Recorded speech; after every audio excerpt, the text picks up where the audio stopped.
Most ballet variations aren't boring because of bad technique. They're boring because everything happens at the same monotone level. Same energy, same expression, same texture, and after about 10 seconds, the audience has already figured you out. So in this video, I'm going to show you the small performance tweaks that make a variation suddenly become interesting to watch. And the funny thing is, none of them require harder steps. But first, let me show you something. Here's a phrase danced completely flat.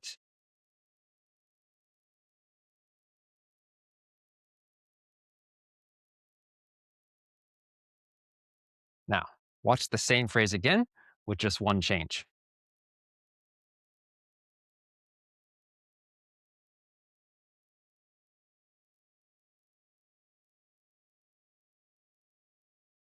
The first thing that makes a variation boring is everything happening at exactly the same emotional volume the whole way through. One tone, one energy level, one texture. And then what happens is your audience's brain relaxes because there's nothing new to discover. Interest comes from contrast, not chaos. So what's contrast?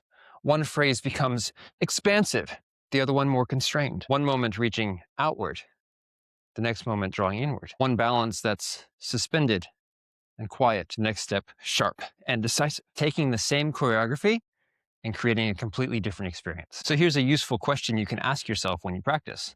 Where does the color change in my variation? Because if it's always the same and the color never changes, the audience will stop paying attention. But contrast alone is not going to fix it, because the next place variations start to die is in between the steps. Many dancers will rehearse the steps without rehearsing what happens between them. They'll finish their turn, they'll reset, they'll walk to the next place, they'll prepare, they'll get ready for their double tours, but that just makes their dancing feel stitched together, like separate technical events instead of one continuous piece. The audience can feel those gaps, even if they don't know why.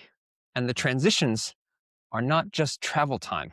They're clear choreography meant to tell a story. How you leave a position, how you arrive, where your focus shifts, where your breath carries you. Sometimes the most beautiful moment in a variation isn't the big step. It's how the dancer enters it or how they let it finish. We can't even get to the finish before we get to the beginning.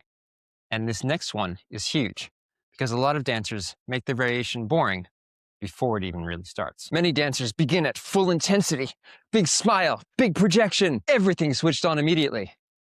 But if you start at 100%, you have nowhere to go. Your performance needs shape and it needs to welcome your audience. So when you come onto the stage, your first preparation, your port de bras, has two purposes: to create the framing for your ballet, but then also to welcome your audience. We need to take your audience on a journey. Performance needs shape.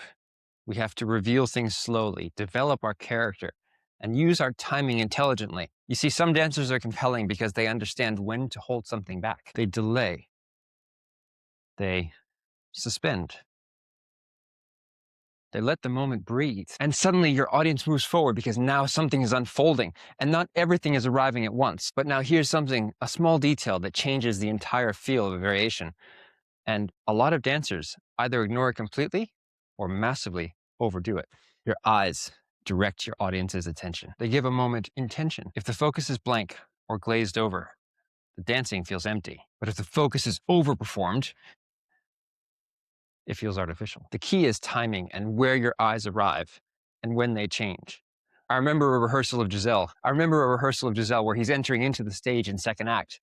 And he has this huge circle where he's running around the stage looking for Giselle.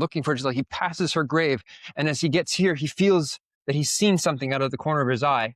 And then he turns in this moment of intensity and then goes to the grave. It's that moment where he's using his eyeline, the feeling of his back, that he saw something, and then that creation of connection coming back again. That shift of focus that can turn the same phrase into something regal or playful or searching, as it was in this case. People aren't just watching positions.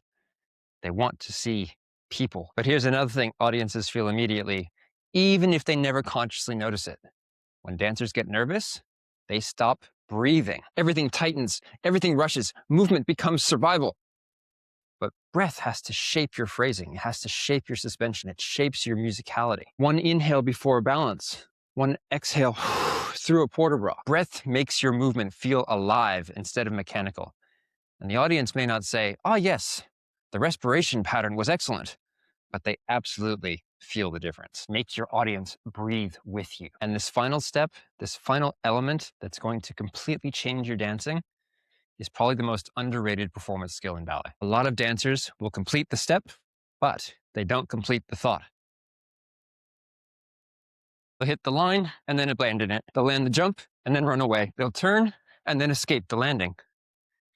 Whereas interesting dancers finish things and take the thought, the movement, the story they're telling to completion. Your audience needs time to understand the story you're telling. So we have to allow the moment to land, not for too long, but just long enough that the audience actually sees it and understands it. The clarity that this creates is so powerful because if every moment blurs into the next, nothing registers.